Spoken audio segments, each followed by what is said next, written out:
11월 28일 마지막 주 일부 예배에 참여하셔서 함께 예배드린 여러분들에게 오늘 19절 말씀처럼 영광 가운데 늘 풍성한 대로 여러분 주를 위해서 쓸 것들을 우리 하나님이 넘치게 채워주시기를 간절히 소망합니다. 우리 인생은요, 부족함 투성인 것 같아요. 늘 뭔가 부족함을 느끼며 살아가죠. 지혜가 부족하고 힘이 부족하고 돈이 부족하고 이런저런 부족함 투성인 것 같아요. 그래서 어쩌면은 우리가 하나님을 더 의지하고 찾지 않을까. 내가 풍족하고 내가 넘친다면은, 내가 만족한다면은 정말 하나님을 붙잡고 의지하고 하나님을 신뢰하겠는가, 그런 생각을 좀 많이 하게 됩니다. 그래서 늘 부족하다고 어떤 사람들은 불만과 불평으로 가득 차지요. 우리 주변에서, 아니면 이 어려운 시대를 우리가 보내면서 나는 부족함이 없어요, 나는 지금 만족해요, 나는 풍족합니다, 이렇게 고백할 수 있다면은 그분은 진정한 그리스도인이라고 평가할 수 있겠죠. 성경에 보면 신약 한 명, 구약에 한 명, 아주 풍족한 삶을 살아가는 사람들이 있어요. 구약에는 바로 다윗입니다. 그가 시편 23편에서 어떤 고백을 하고 있습니까? 나는 부족함이 없도다. 아멘. 나는 부족함이 없대요. 어떻게 부족함이 없었을까? 여호와를 나의 목자로 모시고 살아가니까 여호와 하나님께서 때를 따라 필요한 것들 채워주시고 그 인생을 붙잡아 주신 줄을 믿습니다. 하박국 선지자를 보세요. 밭에 소출이 없고 외양간에 소가 없고 뭣도 없고 다 없어요. 아주 궁핍합니다. 정말 부족한 것밖에 없어요. 그런데 하박국의 고백이 뭡니까? 나는 여호와 한 분만으로 만족합니다. 아멘. 만족합니다. 여호와 한 분만으로 만족하다는 고백을 합니다. 신약에 와보면 오늘 본문의 사도 바울이죠. 지금 로마의 감옥에 갇혀 있습니다. 성도 여러분, 감옥에 갇혀 있는 사람이 뭐가 풍족하겠어요? 그럼에도 불구하고 바울의 그 삶을 보면 하나님이 때마다 일마다 필요한 손길들을 통해서 풍성하게 채워주셨다는 겁니다. 우리가 풍족하다는 말은 물질이라든지 눈에 보이는 것만이 아닙니다. 우리 마음의 기쁨이 충만하고 감사가 충만하면, 은혜가 충만하면 손에 잡히는 것이 없고 좀 뭔가 눈에 보이는 것이 부족할지라도 우리는 만족하면서 풍성한 삶을 살아갈 수 있다는 것이죠. 유명한 전도자 무디가 오늘 19절 말씀을 인용해가지고 바로 하늘나라의 은행이라고 표현을 했습니다. 하늘나라의 은행은 아무리 가물어도 바닥나지 않는다고 했습니다. 그래서 그리스도인이 되면 오늘 바울이 고백한 것처럼 늘 풍성한 삶을 살 수 있다고 고백을 합니다. 근데 그분이 어떤 이야기를 했냐면, 첫째는 그리스도 예수 안에 있어야 된다. 포도나무에 가지가 붙어 있어야 풍성한 열매를 맺듯이 그리스도인이 주님 안에 있어야, 주님을 붙잡아야 풍성한 삶을 살 수 있다는 것입니다. 또 하나는 하나님께 먼저 드림의 삶을 살라는 겁니다. 하나님 앞에 먼저 드리면서 살아가면 하나님이 풍성하게 채워 주신다는 겁니다. 우리는요 이렇게 하나님 앞에 기도하죠. 하나님 이것 해주시면, 이번에 요거 해결해 주시면, 저에게 풍성한 것 주시면 제가 이렇게 하겠습니다. 이렇게 드리겠습니다. 그런 조건을 항상 거는데요, 하나님은 우리의 생각과 달라요. 우리가 먼저 하나님 앞에 드릴 때 하나님은 더 풍성한 것을 우리에게 허락해 주십니다. 이 빌립보 교회가 바로 그런 교회였어요. 바울이 그런 삶을 살았다는 것입니다. 하나님은 어떤 분이신가요? 풍성하신 분이십니다. 이 온 우주 만물이 다 하나님 것입니다. 하나님은 오늘도 내가 누구에게 이 우주 만물의 풍성한 것을 주실까 찾고 계십니다. 그리고 예수 그리스도를 통해서 하나님의 풍성하심을 우리에게 보여주셨어요.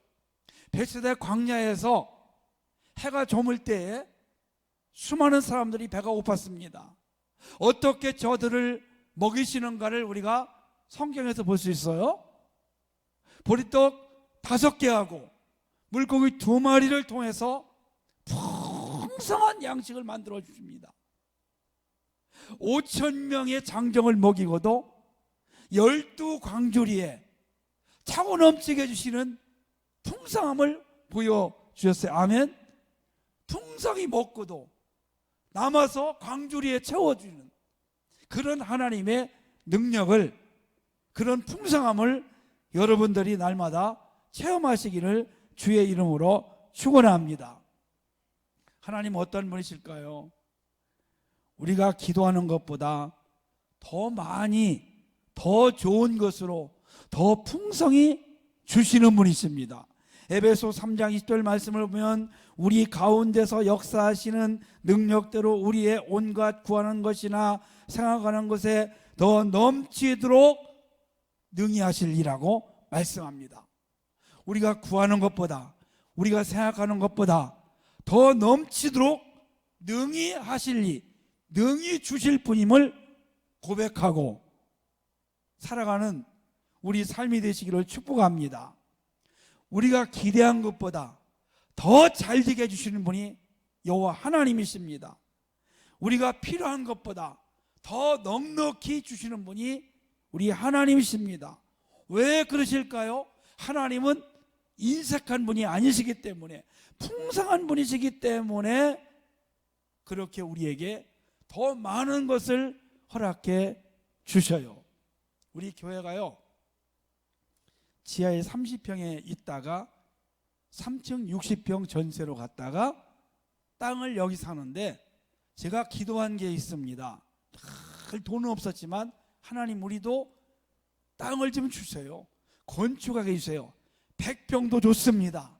왜냐하면 100평을 사면 60평을 질 수가 있습니다. 100평, 60평이면 괜찮잖아요.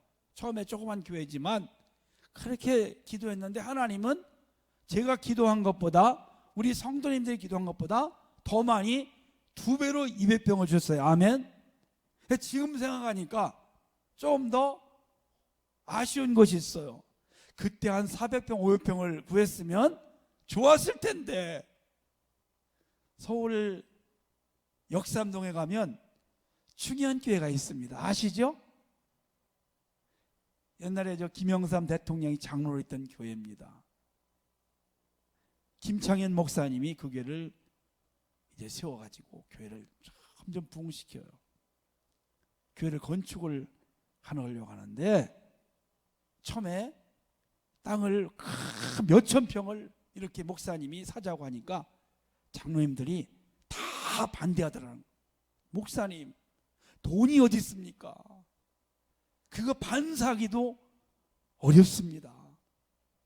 그래도 목사님은 아닙니다. 지금 쌀 때 사놓으면 이 다음에 우리가 잘 사용할 수 있습니다. 이 다음에는 주차장도 많이 필요합니다. 설득을 했지만 안 됐어요. 그래서 아마 절반만 사기로 했어요. 여러분, 지금은 그 땅이 얼마나 귀한 땅이 된지 아시나요? 장로님들 나중에 그러더라는 거예요. 목사님, 그때 목사님 말씀 듣고 그 땅을 다 샀으면 그놈 가지고 반을 팔아가지고 교회를 잘 더 건축할 수 있을 텐데 아쉽네, 그러더라는 겁니다. 어찌하든지 성도 여러분, 하나님은 풍성한 분입니다. 우리가 구하는 것보다, 우리가 생각하는 것보다 더 넘치게, 더 많이, 더 능히 우리에게 더 풍성하게 주시고 하자 하는 그런 마음을 가지신 분이 여호와 하나님이심을 꼭 기억하시기를 원합니다. 그러면 사도 바울이 지금 감옥에 있는데 어떻게 이렇게 풍성한 삶을 살아갈 수 있다고 고백할 수 있을까요? 어떻게 풍부하다고 할 수 있을까요? 어떻게 부족함이 없다고 그렇게 고백을 할 수 있을까요? 첫째는 자족하는 삶을 바울이 배웠습니다. 자족은 환경에 지배되지 않습니다. 바울은 오늘 본문에서 이렇게 말하고 있습니다. 12절에 나는 비천에 처할 줄도 알고 풍부에 처할 줄도 알아. 모든 일 곧 배부름과 배고픔과 풍부와 궁핍에 너 처할 줄 아는 일체의 비결을 배웠노라. 한마디로 이야기해서 사도 바울은 가난하게도 살아봤고 부자로도 살아봤다는 거죠. 가난하게 살 때는 가난한 데서도 풍족함을 누리면서 살아가는 겁니다. 부자들이요, 낙심하고 절망할 때가 있습니다. 풍족했다가 가난하면 부자들이 대부분이 원망하고 불평해요. 살 소망을 잃어버려요. 그러면 안 됩니다, 여러분. 부자로 살 때는 부자로 살고 가난할 때는 가난하게 또 살아야 됩니다. 사는 비결을 배워야 됩니다. 어떤 분이 저에게 그래요. 목사님은 어릴 때부터 아주 귀한 집에서 자란 것 같다. 저에게 그래요. 저는 그렇게 안 살아봤어요. 제가 초등학교 다닐 때 이야기인데, 저희는 땅 한 평 시골 집도 남의 거 의지해 살아봤어요. 초등학교를 제대로 못 다녔어요. 돈이 없어서. 그리고 누나가 준 교통비 가지고 우리 집이 이사를 왔어요. 쌀한가 많이 하고 교통비하고 줘가지고. 그래서 월세 5천에 살았어요. 분포해서. 월세, 좀 이따 전세. 그렇게 살기 시작을 합니다. 가난하게 살아봤어요. 그리고 결혼하기 전에 제가 돈을 모아서 직장생활을 하면서 4층에 있는 아파트 전세를 제가 하나 구입했습니다. 그리고 이제 결혼을 하려고, 그리고 좀 이따가 집을 살려고 그런 생각을 가지고 있다가 하나님이 부르셔서 다 포기하고 형제가 같이 목회자의 길을 걸으면서 다 줄이고 해서 완전 단칸방의 지하에 들어가서 신학생 때 살아봤습니다. 그러다가 다시 반지하로 한 칸으로 옮겼어요. 그러다 제 아내를 만났어요. 그리고 결혼해서 전세로 조그맣게 집사람이 돈을 모아놓은 걸 가지고 전세를 살고 우리 큰애를 낳고 작은애를 낳았어요. 우리 교회를 개척할 때에도 완전 지하에서 다시 살아봤어요. 살림을 거기 같이 했어요. 그러다가 3층에 역전 앞에 건물에 칸막이를 해서 거기서 또 사택을 만들어서 살아봤어요. 또 하나님의 은혜로 아파트 1층도 살아봤어요. 그러다 건축할 때 다시 이 앞에 지금 없어졌는데 월세방 500만 원짜리 월세방 500에 30만 원인가 월세를 또 살아봤어요. 그러다가 다시 교회를 건축해서 2층에 목양실을 칸막이를 해서 거기서 또 우리 가족이 4명이 살아봤어요. 그러다가 빌라 살다가 지금은 아파트 15층에 살고 있습니다. 어떤 분이 그래요. 소문이 났어요. 태계형교회 김동건 목사님 강남 아파트 산다. 서울 강남 아파트 사는 줄 알았던 모양이에요. 그러니까 여기 강남 아파트인데 서울 강남 아파트. 그렇게 제가 살아봤어요. 그런데 다 살게 되더라고요. 왜냐하면 제가 어릴 때부터 가난하게 살아봤기 때문에 지하에서도 감당이 되고 높은 데도 되고 그곳에서 최선을 다해 살아가는 겁니다. 그것 때문에 한 번도 제가 불평해 보거나 그러지 않았어요. 아, 이것도 하나의 어떤 과정이구나. 하나님이 지금 생각해 보니까 그때 젊을 때 어릴 때에 그렇게 가난하게 살아보고 힘들게 살아본 것은 어쩌면은 교회를 개척하면서 미리 하나님이 저에게 훈련을 시키고 하시지 않았는가. 그래서 제가 깨달은 게 있습니다. 부자로 살거나 가난하게 살거나 돈이 많거나 돈이 없거나 어떤 상황에 있어도 내가 거기서 사는 법을 배우면 되는구나. 마음이 중요하구나. 돈이 많다고 풍족하고 행복하다고 베푸는 것도 아니더라고요. 없다고 못하는 것도 아니더라고요. 보니까요. 없으면 없는 데에서, 있으면 있는 데에서 최선을 다해서 열심히 노력하며 살아가는 것이다. 그런 것들을 제가 배웠어요. 그래서요, 우리 한국 사람은 세계 어느 나라를 갖다 놔도 잘 살 수 있다는 것입니다. 선교사님들을 보면요, 그 나라에 가면 그 나라 사람이 닮아가요. 우리가 선교하고 있는 저 이집트의 허위섭 선교사가 있습니다.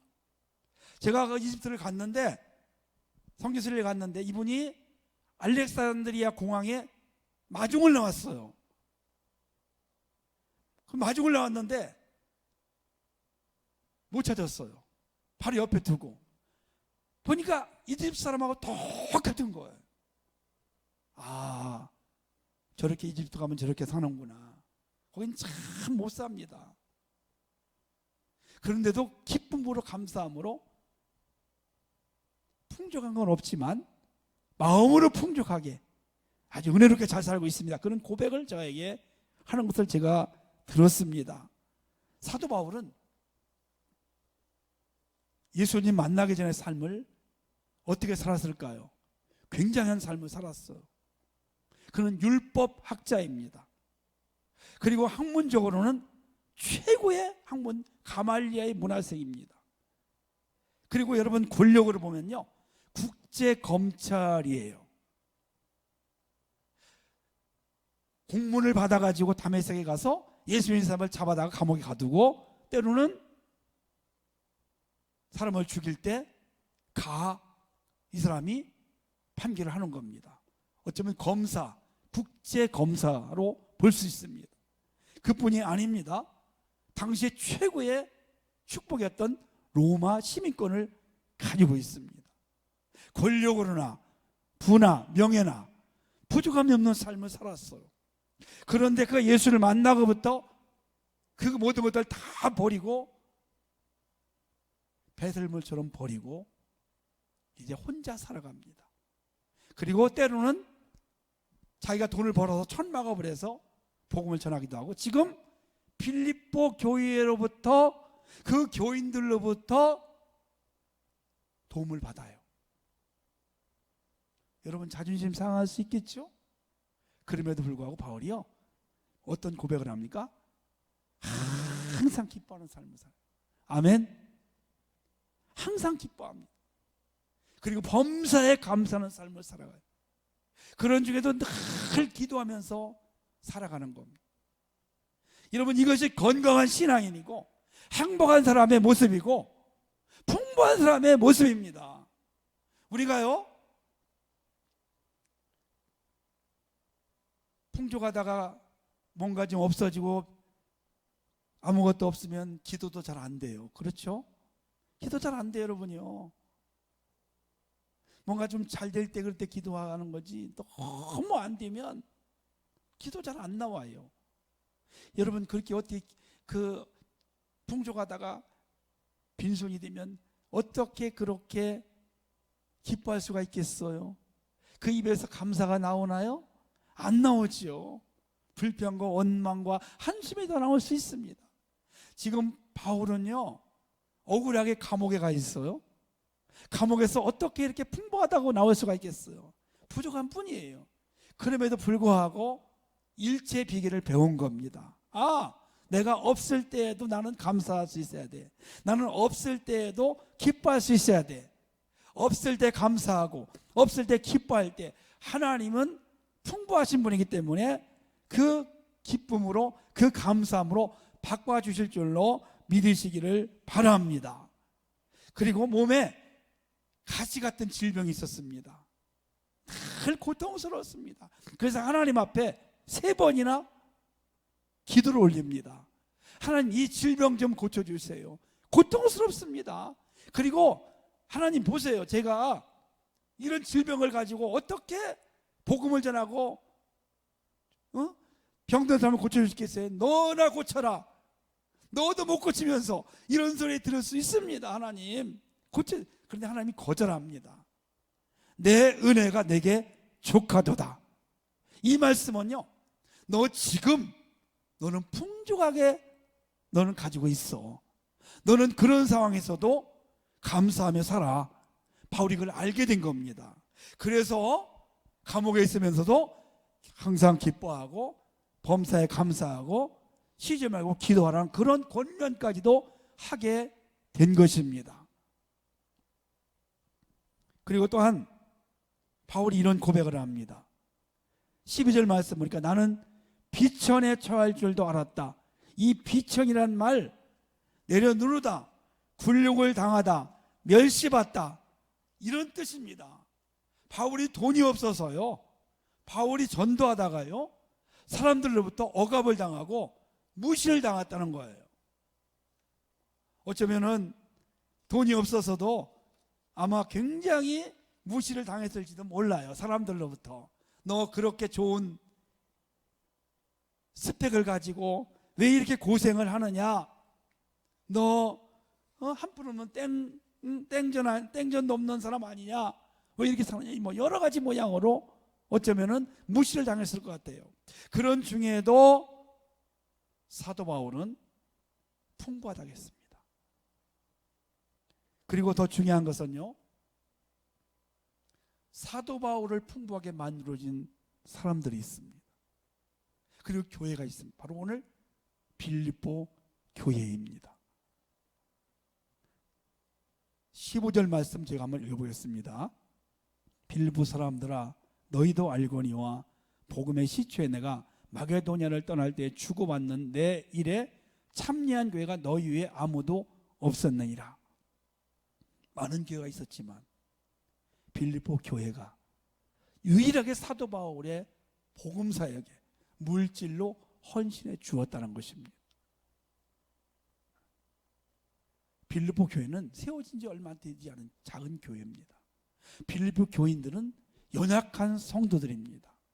그럼에도 불구하고 사도 바울의 복음 사역에 참여하고 그들이 바울을 섬겨 준 거죠. 한 번도 아니고 2번이나 바울에게 쓸 것을 보내었다고 16절 말씀에서 말씀하고 있습니다. 그리고 바울이 이렇게 고백합니다. 18절 보니까 내게는 모든 것이 있고 또 풍부한지라 에바브로디도 편에 너희가 준 것을 받으면 내가 풍족하니. 빌립보 교회는 바울에게 풍족히 선교 예물을, 선교 헌금을 후원해 주었다는 것입니다.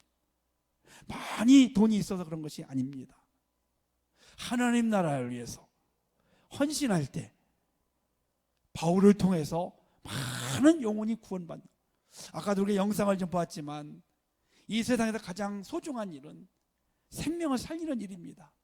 육신적인 생명을 살리는 일도 중요하지만 영혼을 살리는 일이야말로 가장 위대하고 거기에 참여하는 사람들이 가장 복되고 가장 멋있는 인생을 살고 있다는 사실을 기억할 수 있기를 주의 이름으로 축원합니다. 바울이 오늘 우리에게 주는 교훈이 있습니다. 하나님 나라의 선교 사역에 헌신을 빌립보 교회처럼 하자는 것입니다. 여러분, 풍성하게 되는 비결이 하나 있습니다. 하나님 앞에 먼저 드리는 삶을 사십시오. 하나님 나라의 영혼을 살리는 일에 헌신하실 때 하나님은 30배, 60배, 100배, 만배 물질을 축복하실 줄로 믿으시기를 바랍니다. 담배를 끊을 때 남자들이 은단을 먹습니다.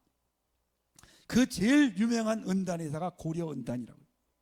이 고려은단은 24살을 먹은 약사가 담배를 피웠는데 끊을 수가 없어요. 그래서 어느 날 목사님에게 들켰어요. 그때부터 야, 이제 안 되겠다. 그리고 담배를 끊는데 금년을 하는, 은단을 먹고 담배를 끊게 되었어요. 그때부터 이제 하나님을 더 잘 섬기기 시작합니다. 그래서 조규철 회장이라는 분이 고려원단을 세워가지고 아들에게 물려줘요. 그 아들이 조창현 장로가 회사를 잘 운영을 하는데, 고속도로를 가다 보면 지저스 러브 유라는 큰 간판이 가끔 세워져 있습니다. 이거 다 자비로다가 하는 겁니다. 사람들이 하지 말라고 했어요. 거기에 고려원단이라는 말 들어가지도 않아요. 예수님은 당신을 사랑하십니다. 이렇게 해서 하나님 앞에 헌신했더니 하나님이 그 기업을 축복해 주셔가지고 비타민C 이거를 한번 생산했는데 엄청난 대박을 치게 된 겁니다. 하나님을 위해서 우리가 먼저 헌신하고 드릴 때 하나님은 우리에게 더 풍성한 은혜와 복을 허락할 줄로 믿습니다. 이 어려운 경제 시를 지내면서 사랑하는 성도 여러분, 바울이 고백한 것처럼 오늘 저와 여러분들도 하나님이 주시는 놀라운 축복을 누리며 나는 풍성합니다, 나는 풍부합니다, 이런 고백들을 날마다 하시는 여러분 되시기를 주의 이름으로 축원합니다.